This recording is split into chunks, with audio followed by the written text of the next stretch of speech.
¿Qué tal? Bienvenidos y bienvenidas a la siguiente conferencia del día de hoy en el Festival de Stop Motion MX. Vamos a tener una plática con Michael Graham. Aquí está. Eh, con Michael, que nos va a platicar sobre, bueno, su trabajo. Michael Granberry es un actor. Hi. Hi, Michael. Welcome. Thank you. I'm gonna do the presentation in Spanish first, and then I'm gonna translate to English. Thank you. You're welcome.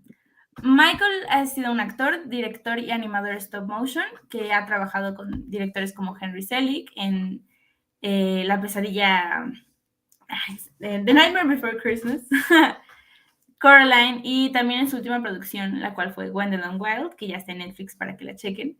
También ha trabajado con directores como Guillermo del Toro en The Shape of the Water, Pan's Labyrinth y Pinocchio. Now I'm going to do it in English.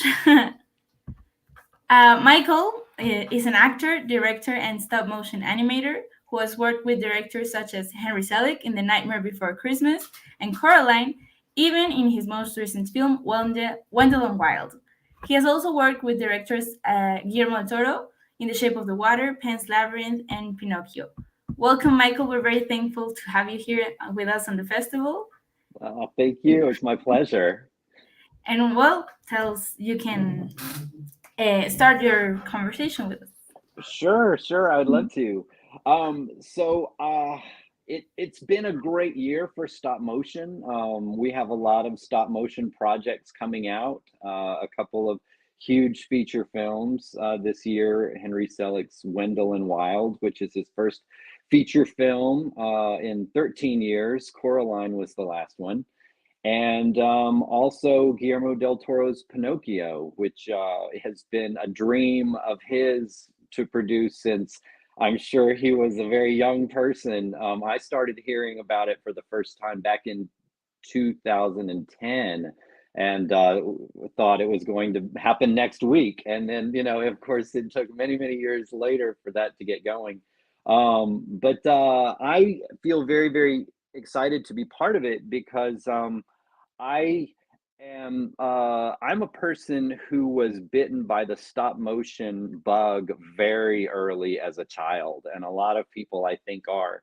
And I've told my animation journey to a few people who said, you should share this story more often because you did almost everything wrong and you still got where you wanted to be. And so it's a message of hope if there are any aspiring animators out there today to hear maybe how somebody who didn't know what they were doing wound up having a pretty good stop motion career so far. And so I'm just going to kind of share my journey with you, and at some point you're going to see it intersects with these filmmakers. But yes, I got started doing stop motion when I was very young. My father took me to go see Ray Harryhausen's The Seventh Voyage of Sinbad when I was about 8 years old, and my head immediately blew off just seeing monsters and dragons and sword fighting skeletons and things that I couldn't believe. And my dad said, well, if you want to know how it's done, I can tell you how they did that. And so he explained to me stop motion. And it turns out that when he was a kid, he had been making little stop motion films with his toy soldiers in his mother's rose garden in the backyard. And so I grabbed onto this concept very early. And then I just wanted to watch stop motion all the time, and just any old movies I could find or TV shows where there was stop motion. It took 2 years for my parents to trust me enough to buy me a film camera. So I had 2 years to beg before I got my first little Super 8 film camera. And I just started making movies just immediately. I was making little clay characters on my desktop, and then I started to get more advanced, and I was like filming neighborhood kids running from dinosaurs and spaceships landing in the backyard, and just living my dream of getting to make these crazy movies the way that I could, copying the things that I was in love with, these great movies. by Ray Harryhausen and other great animators. And then in the early 80s, two things happened that kind of changed the whole landscape. The first is that CGI came along, and suddenly everyone in the entertainment industry was saying stop motion is dead. Computers are the future. Thank you for playing stop motion animators, but now we have a better technique, and so stop motion is going away. Even Ray Harryhausen announced that he was retiring, that he figured there was not much point in going on. Plus, he was about 80 at that point, so he had earned his retirement. And the other thing that happened was that videotape came along, and suddenly you couldn't, where I lived in the rural South, you couldn't find film camera anymore. And you film, for movie film, it was, everything was videotape. Everybody wanted that because it was cheap and you could record over it again and again and again. And so Super 8 film that I'd been animating with vanished. And I was just a kid. I didn't know how to get it or any other place where to buy it. And so stop motion just kind of vanished for me when I was about really getting into it at 14. And I didn't know about film schools, and there certainly weren't really many animation schools that I knew about. So instead of stop motion, I figured I can't do my first favorite thing. I'll do my second favorite thing, which was theater. I had discovered children's theater about the same time when I was a little kid. And so I just threw myself completely into that. I studied theater all through high school. I got a scholarship and I studied theater all through college. And then out of college, I was super lucky. I got a job at a theater in Florida and a professional theater company, and I was working as an actor and a set painter, and just really, really learning that craft. At some point, I sort of segued out of acting and into directing, because what I realized that I really loved was sort of world building, like, coming up with an idea for an entire production and kind of driving it. And because I loved animation and theater, I sort of also fell in love with puppetry, and had a really, really very active puppet presence in all of my stage work. So I kind of got a reputation as somebody who, didn't stop with just human actors. It's like, if there was an opportunity to have giants or flying things, or, a giant man-eating plant, then I was just going to be all over that. And really, really threw in with theater for about 20 years. I directed a lot of shows. I directed a lot of Shakespeare, especially, did lots of puppetry. And because in our country, unfortunately, you cannot necessarily make a living doing theater, I got to have a day job as well. And I was a barista working at a coffee shop. So I would get up very early, make coffee, and then go and direct theater, and just became very involved with the local art scene, with the theater, with art galleries, with restaurants and bars, and that whole scene. And I had a friend who used to come to the coffee shop fairly regularly, who was a production coordinator for feature films. And she one day said, "Why are you working here?" And I thought, well, I don't know, where else would I be? And she said, "You should be working in film or television somehow." And I was like, great, I don't know how to get into that, but I wouldn't turn it down. And she said, "I'm going to call you. Something's going to come up, and someday I'm going to call you." I thought, great. And so about a year later, my phone rang, and it was her. And she said, "There is a film by Paramount Pictures that's filming here in town." This was in North Carolina, a very small town. And their accounting department needs a production assistant. And I said, "I don't know anything about accounting. That's not at all." And she said, "Well, they've interviewed everybody that they can find, and they don't like any of them." So I thought, all right, I'll come in and meet with them. But I went in, and I didn't even dress up because I didn't think I was going to get it. So I just sort of went in to meet them, and It was, you know, it was very casual, and they said, we can teach anybody how to do this work. It's finding someone we can get along with for 10 months. That's the hard part. And I thought about it, it's like, yeah, you're right. That's like anything, you know, if you're going to be, you know, going through, you know, a crucible of pain with people every day, which production is, you want to at least like the people that you're with.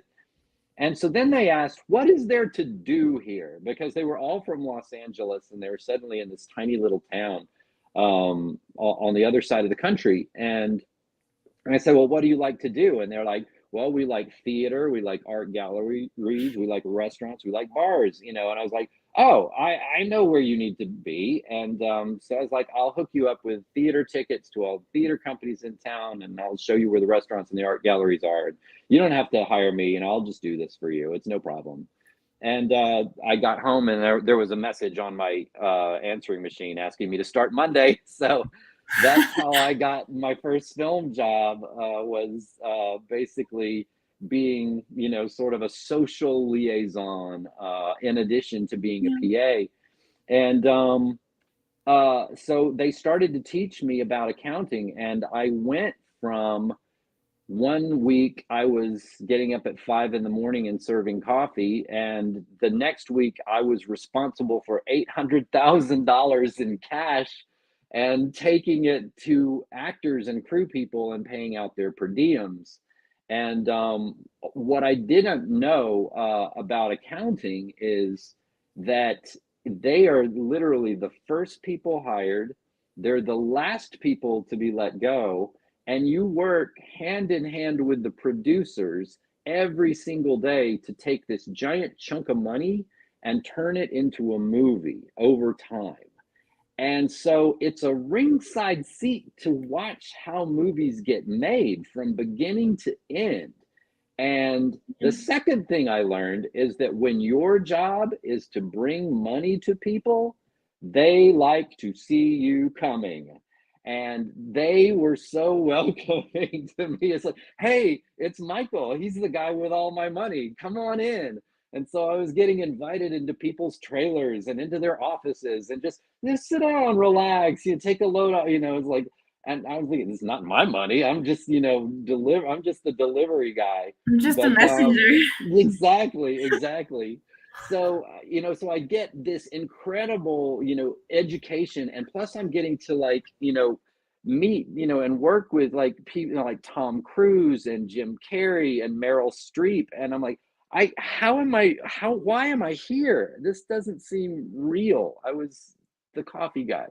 But anyway, so I worked with that production team on 3 films, and I wound up moving out to Los Angeles to work on that. And after a while of working, you know, in accounting, which was a great job, and learning how to make a budget and, you know, do all these things, it was very clear to me that this it wasn't something I was born to do. You know, like some of the people I worked with were just born to do it. They were incredible. But it's something that I could do, and I needed a creative outlet. Everybody's job was creative except mine. Creative accountants go to jail. So I was like, I need a creative outlet, and I didn't want to go back into theater because that felt like I was retreating into my comfort zone. And so for some reason, the idea of stop motion kind of popped back into my head. And, you know, there was still stop motion happening. Even one of the films that I'd worked on with Jim Carrey, the Lemony Snicket series of unfortunate events, it opened with a little stop motion sequence. And I thought, well, somebody's doing it. So I did a little research, and I realized that it was being done digitally at that point. And I got some software and some clay, and I did a couple little experiments, and it was like a dam exploded in my head. And I just, all this pent up, you know, wannabe stop motion animator energy just came flooding out all at once. It's like, oh, I'm back. I'm gonna do this. It's just like, I'm gonna jettison my career. I'm just gonna do stop motion for the rest of my life. I'll probably die poor in the gutter, but I have to do this. I've never felt more like reconnected with something in my heart that had it was like a plug that had been pulled out was suddenly just put back into place, and this whole new energy. And what I quickly discovered was that all the skills that I had learned in theater were applicable to stop motion. The acting, the directing, the choreographing, building sets, lighting sets, making costumes, sculpting characters. It's like, had I gone to an animation school when I wanted to earlier, I might have become a better animator sooner, but I wouldn't have learned all of the other skills. And the other skills are what made it look like my animation was better than it was, because my animation was terrible. But that everybody's is when you start. It's supposed to be. So I got really excited, and I just made a film. I just started making a film. I started making characters, and the next thing you know, I was animating them. It never occurred to me that I should learn to animate well. I just decided I was going to start making a film. And so I figured this will be like my training wheels on a bike. I'll never show this to anybody. It can be as bad as it's going to be. You were And sort of experimenting with what you could do with your material. totally. And so I made this little short film, and when it was done, I looked at it and I was like, well, it's really rough, but it's kind of funny. And I showed it to some friends, and they're like, wow, this is really rough, but it's kind of funny. And I just thought, all right. So I took a chance and I entered it into the LA Short Film Festival. And it got in, and a couple of weeks after the festival, I got a call from a producer named Doug Drazen. He discovered Pee Wee Herman and a few other people. So he likes weird comedy, and he said, I liked your film. Why don't we meet up and maybe we can do something with it? And I thought, okay. And so we met, and we took the film and we edited it into a trailer for a show, a new series that did not exist, but we sort of re-edited it and put it some exciting music. And this is a great little series about this crazy family of time travelers and the stupid things that they do. And we wrote up a little synopsis, and then Doug took this package and he started just mailing it off to people. He had a lot of contacts in the industry.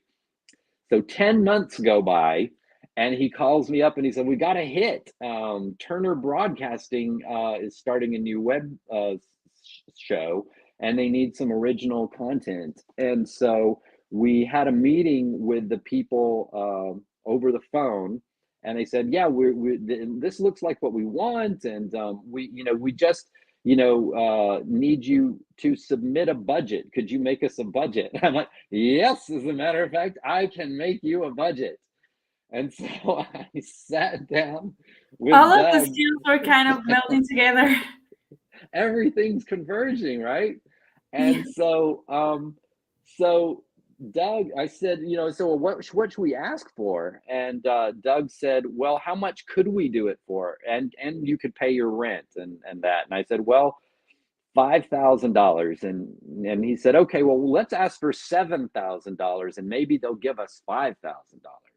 And so I thought about it, and I said, let's ask for $10,000, and maybe they'll give us $7,000. And so we wrote out a budget for $10,000 for one episode, and we sent it to them, and they said yes to $10,000. They didn't even try to talk us down. And so we thought, oh my gosh, this is great. So we started working on the first little thing, and about 3 days in, they called us and they said, we want to increase our order from one episode to 3 episodes. So suddenly it was $30,000. since they had agreed to 10,000 an episode. So we did the first three. We made $30,000. Remember, the first film was made for about $15. It was very cheap. And so we did those three. We got paid, and we figured, okay, well, that's great. You know, that was a good experiment. And then they emailed us and said, we want 5 more. So it was Wow. $80,000 off of this one ridiculous short film that I was not going to show to anybody. And so it just, you know, to me, it made the, you know, it showed the value of just making a mess, you know, not really necessarily knowing what you are doing is sometimes, you know, liberating, because I didn't know if something was going to work or not. I just tried it. And it, in that case, it really paid off. So I had paid my rent, and I was doing other little freelance things. And then somebody said, have you seen this new show, Robot Chicken? And I was like, no. But then I saw Robot Chicken. I was like, that's exactly what I'm trying to do here. This Such a great show. weird, yeah, it's just this weird, wacky comedy using found objects and toys, and you know, it's just very sort of crude. And but they did have some pretty good animators on that show, and so I called them up. I wound up being an intern on season 3. I was an assistant on season 5, and I was a full animator on season 6. And just spent a lot of time, you know, around these great animators. And that's where I really learned how to animate, because there were some great animators all there, because there weren't that many animation jobs. And so the really good people tended to sort of like swarm where there was good paying work. And so being around these incredible talents all the time, you start to learn really quickly. And the best thing about learning about stop motion is you can go through it one frame at a time and see what these genius animators did. You can see exactly what they did, Yeah. which you can't always do in like CG. It's hard to tell because so many people work on every single frame. You know, but in stop motion, you're really looking at a performance by one person. So I did a lot of great stuff with that, with the late night stoner comedies, which I love, and also did a lot of. I got some work in horror movies too, working on some little feature films called Tales of Halloween and Monsterland and things like that, where people like me who grew up watching stop motion monsters and things were now making the movies. So if they had a place to put the little stop motion, then you know they would call me up and say, hey, we need a monster. You know, I was like, oh, I'm all over it. It's my favorite thing. So I did that for a little while, did the stoner comedies and horror movies, and then I went to the only place you can go after horror movies, and that's preschool television. And I worked on a show called Tumbleleaf, which was a beautiful preschool show that taught kids basic science concepts and things like that. It was set in a beautiful natural world. And I worked on that show for 4 whole seasons. I started on it as an animator, then I got promoted to supervising animator.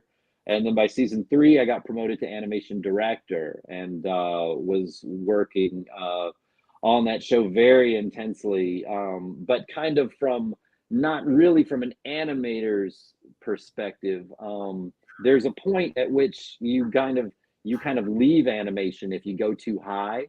You know, and so you can be a lead animator and you're still animating every day, but as animation director, you know, my job was to sort of help everybody. I was to, you know, and I love helping animators and working with animators and coming up with solutions for things. But I wasn't getting to animate that much. I was only usually animating if someone was out sick, and we had to keep things moving. So after that show finished, I was wondering, okay, well, now what's next? Because that was a very good show, and I'm always trying to. The way to get better at something is to work with people more experienced than you on harder stuff. And Yeah. so I've sort of gotten to the point where it's like, well, that's feature films, honestly. So as just out of the blue, I got a call from a friend of mine who's a producer for Henry Selick, the wonderful filmmaker of, that you mentioned, Nightmare Before Christmas and Coraline and James and the Giant Peach, just my absolute, just the films that I still watch every year, multiple times a year, just because I get so much out of them. And I, just thought, Henry Selick's doing a project, and like, yeah, and it's with Keegan Michael Key and Jordan Peele. And I was like, what? This is like three of my favorite artists all together on the same movie. This is crazy. So I just thought, I'm never going to get on this. There's no way. There's no way I'm going to get on this. And my friend said, just submit a reel. And I hadn't done a reel in about 10 years because the stop motion community is so small. Once people know you, they know you. They know what you've done. So a They know reel your is, work. yeah, because you did it for them. Yeah. So I had to put together a reel, and it had to look like movie stuff, and it couldn't look like just TV stuff. And so I had made this short film called Demon Garden, which was a little horror movie, and it had these bizarre little demon monsters in it. They were all animated on ones or on singles. So it was very smooth, very, it looked more like cinema stuff. And I put a lot of that on my reel. I didn't know that Wendell and Wild was a movie about demons. I didn't know that the two main characters were demons and that it was going to be all these monsters and stuff. It was just a coincidence. They didn't tell you like the premise or anything. Nothing. I didn't know anything about it. But suddenly they're like, okay, Henry likes your reel. So you're going to come in and you're going to do some effects tests. And I was like, oh my gosh, this is crazy. So there were no other animators at this point. I was the very, very first person contacted about doing any animation. And so there was nothing to look at, nothing had been done. And so I waited a few days, and then I got this email, and it said, I know some of you haven't seen the film and everything, but this isn't really spoiling anything. But for those of you who have seen it, you'll know what I'm talking about. In the test, so for this test, I got this email and said, we need to see this white goo squirt out. No, that was a later one. We need to see this spiral thing that's like a giant springy hair, but it's like a tree, and it just comes up out of the ground and just settles. And I read that and I thought, oh, and I emailed them back and I was like, okay, great. Like, how fast should it be? What kind of, motion should it be? Like this, should it be like that? And, just all of these technical questions. And I got no response at all. And I had to go in and animate it the next day. And I thought, well, what should I do? And I was getting really anxious. And then I just thought, I'm just going to make it look like a Henry Selick movie. And so I got out Coraline and James and the Giant Peach and Nightmare Before Christmas, and I watched them all again for the millionth time, but just to bathe my eyeballs in Focusing in the style and the technique and little things. Exactly, the little things, those little details. What is it about this that makes it the way it is?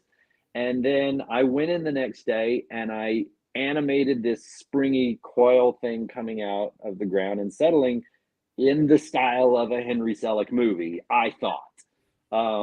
And so then I waited and I got no response back from that. And so then I got another email and it said, we need to see this white goop squirted out of a tube and it lands on the ground. And I was like, okay. And I asked all these questions. What should it, how fast should it go? What should it be? Like all these little technical questions, no response.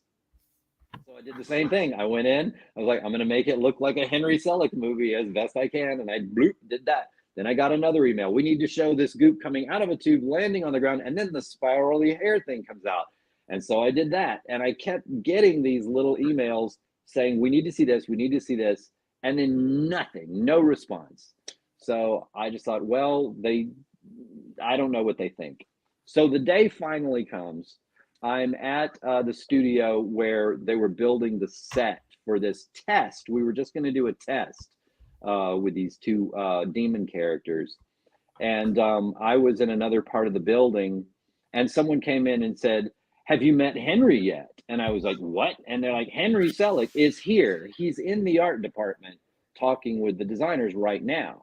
And I was like, oh my gosh. So I jumped up and, started walking with my friend.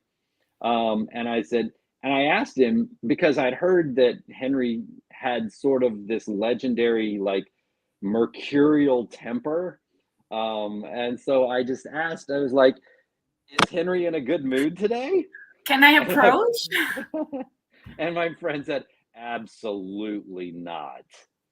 And just shook his head. And I was like, oh my gosh, this is going to be awkward. So we went into the art department, and there was Henry Selick with his back to the door, and this circle of art department people that just had their heads hanging down and just looking like whipped puppies. And Henry's arms were just like all over the place, and he was just like, oh, just this, and we're walking up behind him.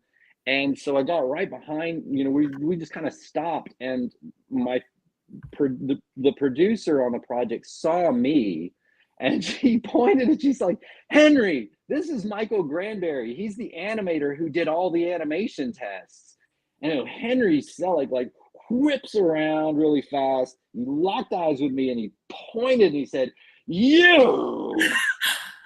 I love everything you've done. It's amazing. It's so great. This film's going to be wonderful, everybody. It's these little details. We'll figure it out. Don't worry about it. This movie's going to be great. Thank you all for all your hard work and everything. And just the clouds parted, and he turned around, he shook my hand really hard and everything. And then he just left.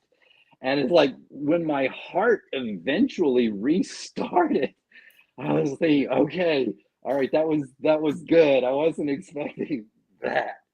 But I survived it. And then we wound up working in Los Angeles on this test, which, like I said, it was going to be just two characters on a stage, but it kept getting more and more elaborate. Like suddenly it was three characters, and then it was a whole scene, and then they were building multiples of the puppets. I was like, wait a minute, what are we doing?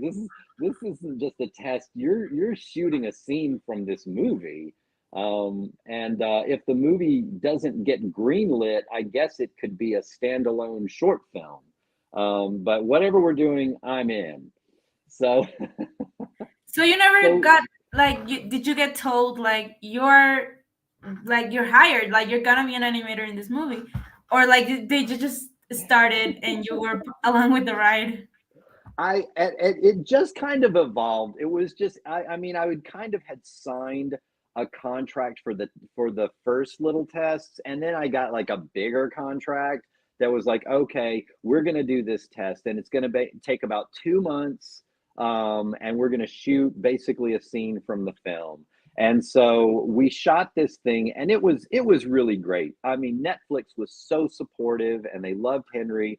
And Henry's way of doing stuff was just like, I learned a lot from him, because one of the things is that he won't say something is approved until he absolutely loves it, and that I think is a hard thing to do, because when you're a creator, the longer you take to approve something, people are waiting for you, and money is being spent and things like that. But having the confidence that if your heart tells you something's not there yet, to hold on until it gets there, you're going to be so glad that you did.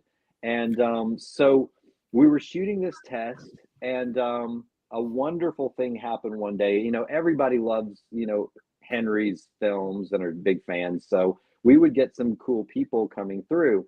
And one day I was working on a scene, and they said, Guillermo del Toro is coming through today. And I was like, My what? Because we knew that he was getting ready for Pinocchio. And so he was there to have meetings with the Netflix people as well. And so I generally try to keep a cool head when celebrities come through, but I just thought, oh, this isn't gonna work. It's like I'm gonna freak out. So he came into my stage, and I just said, I'm not even gonna try to act cool because it would just be a pathetic waste of time. I love your work. I'm a huge fan, etc. And he's just like, oh, I love what you're doing. It's so great. Blah, blah, blah. And he was just instant rapport. It's just like, here's somebody who loves animation. And he just was telling me all these great stories. He told me the whole story about how he and his brother started the stop motion film industry in Mexico, Yeah. with their own projects. And I was like, and he was looking at this crazy rig that they had built me for the shot I was doing. And he said the sweetest thing. He said, look at all these incredible points of articulation. It's incredible. He said, and he said, in Mexico, all we have are toothpicks and bubble gum.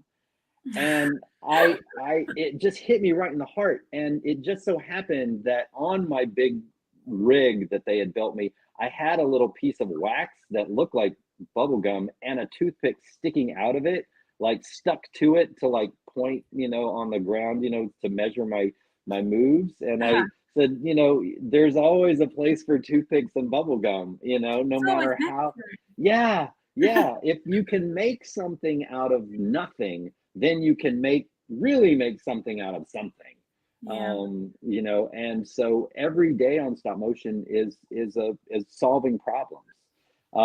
But that was just a great treat to get to meet him. And I just said, I hope the fates align that maybe I get to work on your project as well. And he's like, oh, I hope so too.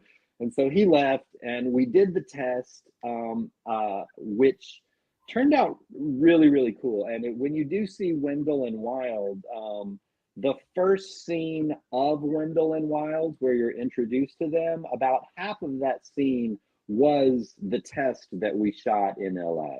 And I thought they'll never use it because it'll be so different, Yeah. It was just a test. yeah. But no, Henry was like, it's going in the movie. And so it looks sort of different than the later animation, but I love that he wanted to keep that in there.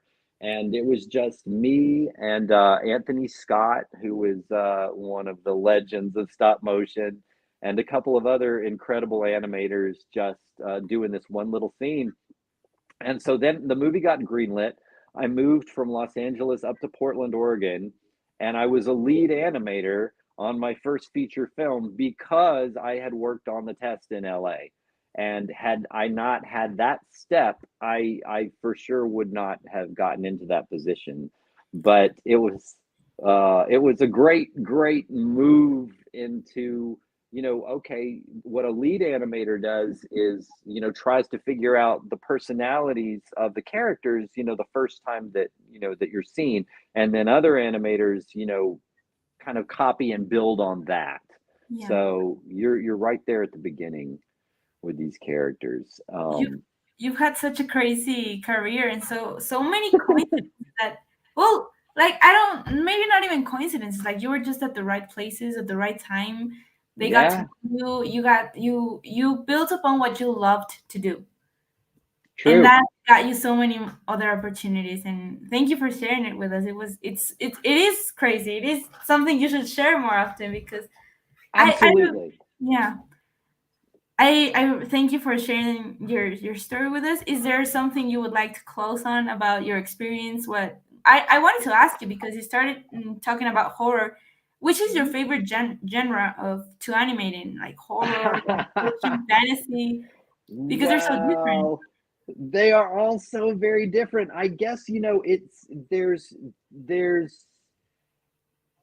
shows are sort of designed to be animated very quickly. And so sometimes work sometimes work tends to get valued more if it's done super fast. Speed trumps quality. And so I like it when quality gets to trump speed.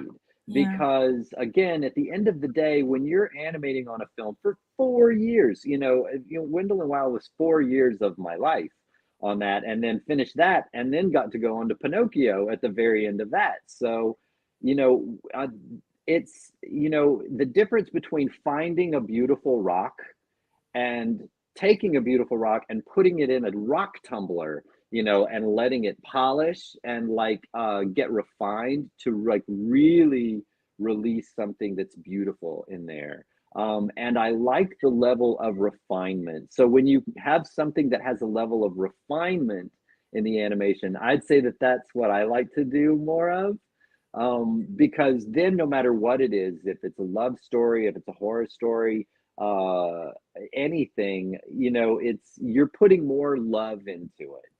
And so I like that. But horror is really fun. It seems pretty fun. Like you get to do all Yeah. the gnarly stuff.